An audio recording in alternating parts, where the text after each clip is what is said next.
Bismillahirrahmanirrahim. Alhamdulillahirabbil alamin. Wa bihi nasta'inu ala umuri dunya waddin. Wa sallallahu wa sallama ala sayyidina Muhammadin wa ala alihi wa sahbihi ajmain. Pertama-tama yang saya hormati Abu Mudi sebagai pengasuh dari pondok pesantren namanya Ma'hadul Mudi ya, Ma'hadul Ulum Al-Islamiyah Al-Islamiyah. Begitu juga yang saya hormati Abi Mudi Haji Zahrul Mubarak, yang mana beliau adalah wasilah terwujudnya daripada kitab Ta'riful Muhaqqiqin. Insyaallah nanti akan saya singgung bagaimana ceritanya. Kemudian juga yang saya hormati Abah Haji Helmi, yang barusan tadi kita dengarkan beberapa faedah ilmiah yang sangat berharga. Kemudian juga yang saya hormati Bapak Kadis, yaitu dari Dinas Pendidikan Daerah Aceh. Kemudian yang saya hormati juga Ayah Muntasir sebagai Rektor YAI Al-Aziziyah. Kemudian juga yang saya hormati semua para hadirin yang hadir di majelis yang mulia ini, baik para ustadz. Kalau di sini saya dengar katanya istilah ustadz itu tidak terlalu dipakai atau tidak terlalu masyhur, yaitu di sini mungkin istilahnya para tengku. Kemudian juga yang saya hormati, yang saya cintai, para adik-adik, kawan-kawan daripada Ma'had Ali Mudi Mesra, yang mana sebagian daripada ustadz-ustadz di sini, begitu juga mungkin sebagian daripada mahasantri, saya sudah mengenal mereka kalau sekarang di medsos ya. Jadi banyak saya sudah mengenal di antara para ustadz yang tadi malam ketemu itu sudah lebih dari 2 tahun, 3 tahun sudah tahu namanya, walaupun namanya sebagian nama samaran. Mungkin sebagian juga Pak Mahasantri juga mungkin pernah mendengar nama saya. Jadi yang ingin saya sampaikan pertama kali adalah mungkin permohonan maaf mungkin ya. Jadi yang hadirin di sini semuanya mungkin pernah mendengar saya, kemudian ternyata ketika hadir ya orangnya seperti ini. Jadi kalau ada istilah dulu itu ada istilah peribahasa dalam bahasa Arab, antasma bil muaidi khairun antarahu. Mungkin ada yang pernah tahu peribahasa seperti ini, yaitu antasma bil muaidi. Kamu kalau mendengar namanya orang namanya al-muaidi, itu lebih antas bil muaidi, jadi dengar kabar. Jadi ada orang namanya al-muaidi. Muaidi itu sering disebut-sebut orang, al-muaidi begini, al-muaidi begini. Itu lebih baik kita mendengar kabar al-muaidi dari jauh daripada khairun min antarah, itu lebih baik daripada pas ketemu langsung. Jadi minta maaf kalau ternyata wujud daripada saya ini ya seperti ini. Yang pertama-tama ingin saya sampaikan. Yang kedua yang ingin saya sampaikan adalah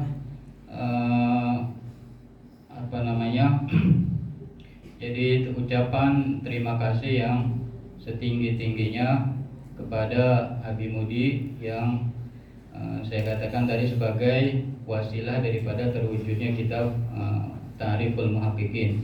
Jadi beliau ceritanya dulu tahun kemarin itu ada salah seorang ustadz dari sini, dari Mudi, itu ngechat saya lewat WA, yaitu isinya ingin agar saya hadir datang ke Aceh sini, yaitu untuk tujuannya adalah untuk melatih para mahasantri untuk bisa menulis dalam berbahasa Arab.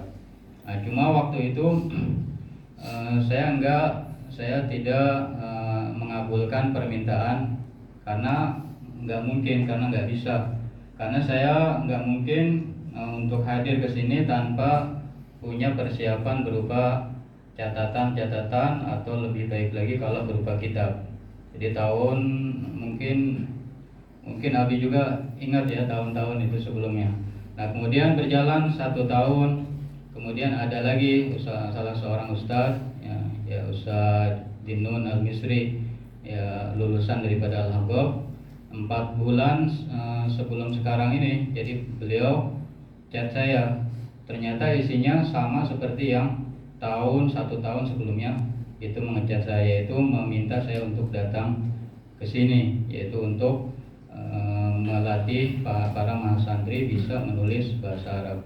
Nah di situ pun saya tidak langsung mengabulkan permintaannya karena belum ada kitabnya, yaitu belum ada kitabnya.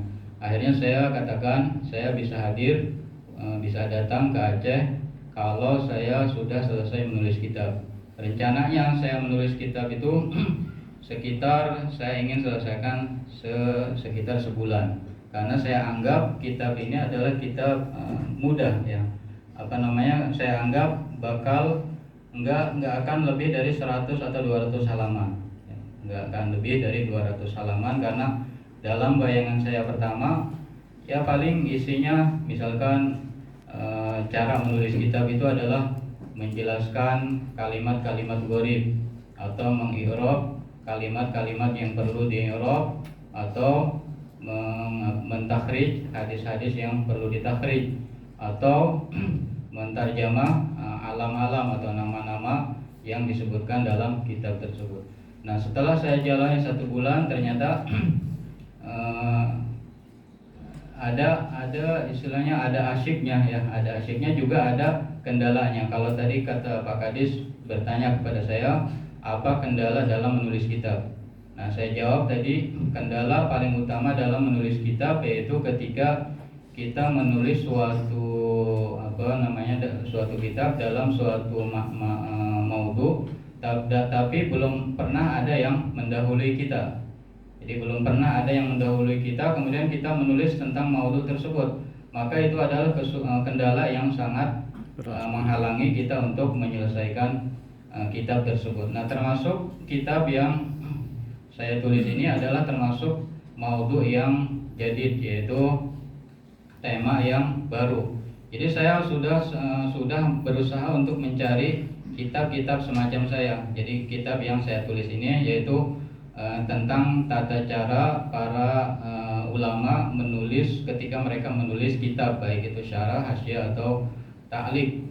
Nah ternyata karena saya itu setiap dalam nulis saya manfaatkan segala sarana yang ada di zaman sekarang ya. Jadi sarana yang paling besar, yang paling membantu di zaman sekarang adalah tidak lain tidak bukan yaitu internet. Yaitu kira-kira internet ya. Internet yaitu dengan cara mencari, kita kan dengan menggunakan kata kunci, misalkan kitab tentang manahijus syarah atau cara kaifiyatu kitabati syarah misalkan. Nah itu saya berusaha berulang kali ternyata tidak menemukan. Kemudian saya dengar ada kitab namanya Al-Maslakul Latif fi Masaliki Ta'lif. Nah, Al-Maslakul Latif fi Masaliki Ta'lif itu karangan ulama belum lama, sekitar 100 tahun yang lalu baru dikarang. Nah itu dari judulnya semacam sepertinya adalah kitab yang dikarang dalam menerangkan metode-metode penulisan.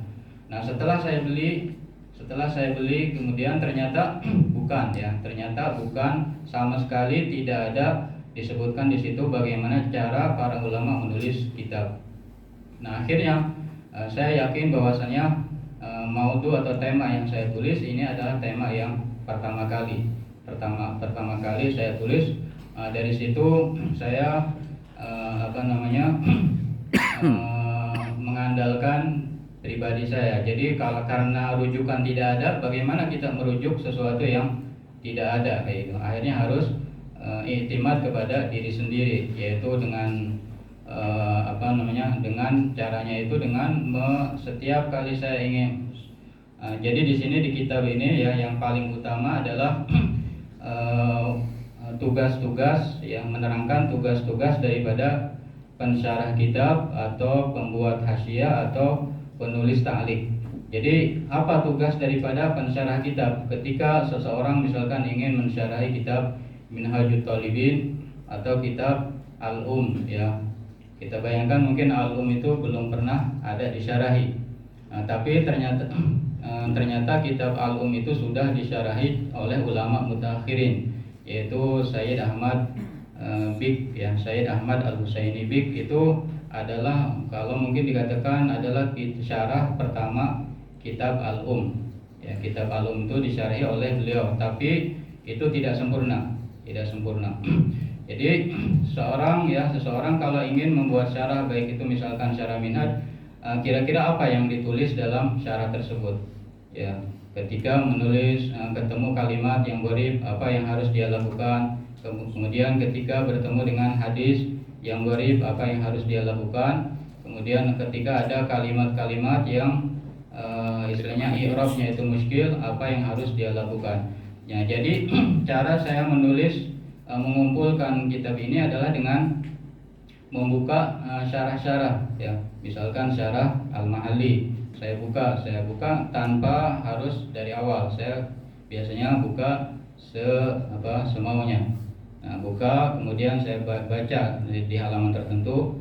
Nah, dari baca satu baris sudah saya bisa membayangkan, oh ternyata para syarih, para muhasyi, para mu'allikin itu tugas mereka ketika bertemu dengan kalimat jumlah yang i'rabnya itu agak muskil, berarti mereka mengi'rabi jumlah tersebut. Kemudian berpindah lagi ke halaman setelahnya, ternyata ketemu wadifah yang berbeda, yaitu tugas syarih yang berbeda. Misalkan ketika seorang syarih bertemu dengan nama seorang ulama, apa yang dia kerjakan? Ternyata mereka menyebutkan biografi daripada ulama tersebut. Kemudian ya, saya buka lagi di hasyiah atau di ta'liq, ketika bertemu misalkan dengan hadis yang gharib atau hadis maudhu. Nah, itu apa yang dilakukan oleh para mu'allikin. Nah, ternyata mereka itu mentakhrij hadis tersebut. Nah, jadi dari proses seperti itu berulang kali. Setiap kali saya selesai menulis satu wadifah, maka saya buka kitab-kitab yang saya punya ya, kitab-kitab yang saya punya, baik itu dalam fikih, baik itu dalam tauhid atau dalam nahwu dan shoroh, sehingga dalam 4 bulan terkumpullah beberapa wadifah yang di sini sampai saat ini dalam kitab ini berjumlah 60 wadifah ya. 60 wadifah di antaranya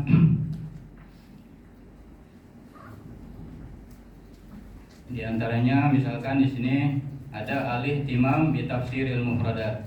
Nah, berarti tugas seorang syarih atau tugas seorang muhasyi atau mu'alliq yaitu adalah tafsirul mufradat. Setiap ada mufradat yang dia anggap gharib, maka tugasnya adalah mentafsirkan ini kalimat artinya apa, itu contohnya. Atau misalkan ketika dia bertemu dengan domir ya, ketika bertemu dengan domir, maka tugas di antara tugasnya yaitu menjelaskan ini maraji, tempat kembalinya domir itu kemana.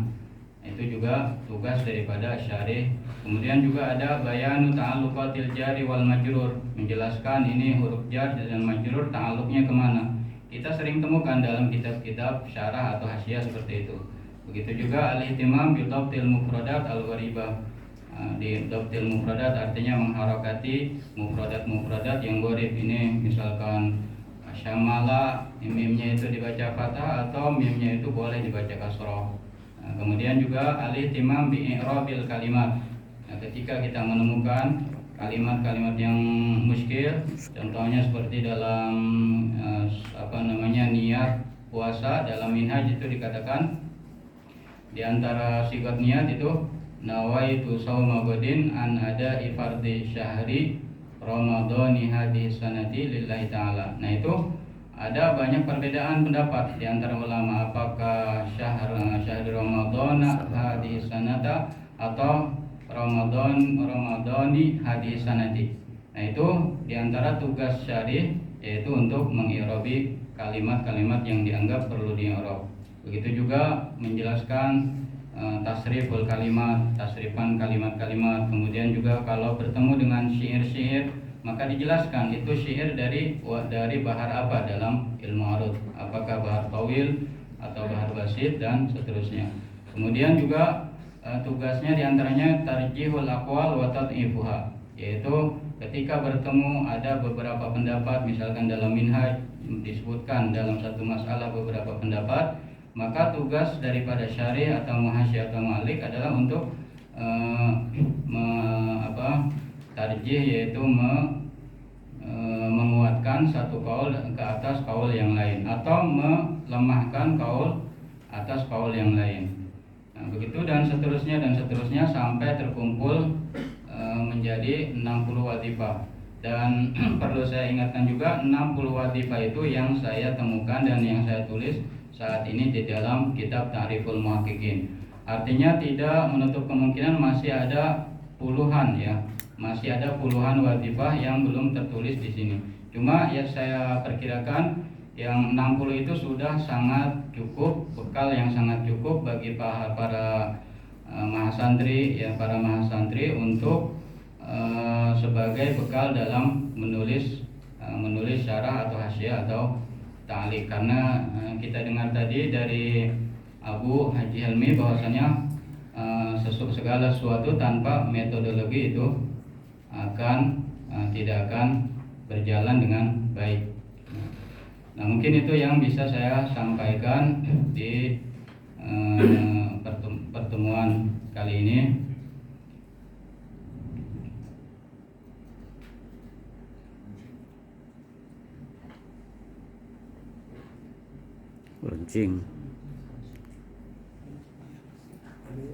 Launching yang oleh Ustaz dah. Launching dan memberi ijazah.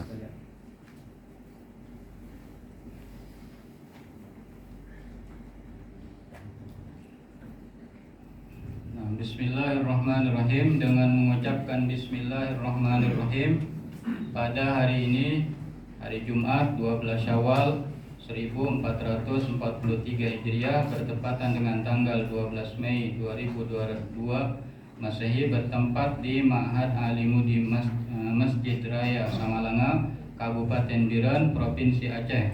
Kitab Ta'riful Muhaqqiqin Bimanahij Syurah wal Muhassina wal Mu'alliqin dengan resmi saya nyatakan di launching. Alhamdulillah.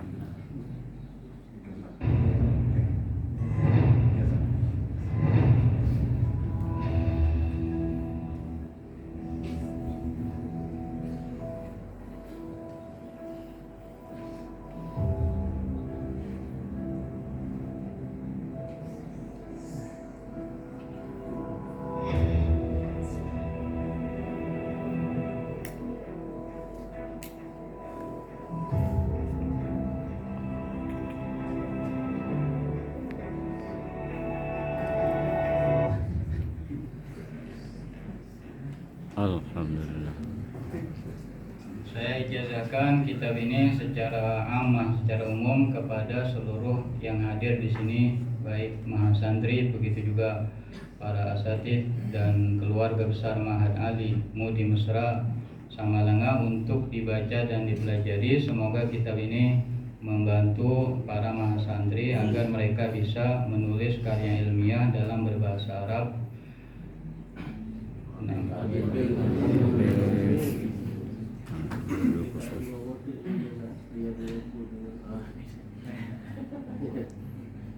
Nah, begitu juga kitab Riyadhatul Nuqul saya ijazahkan juga untuk dibaca dan dipelajari.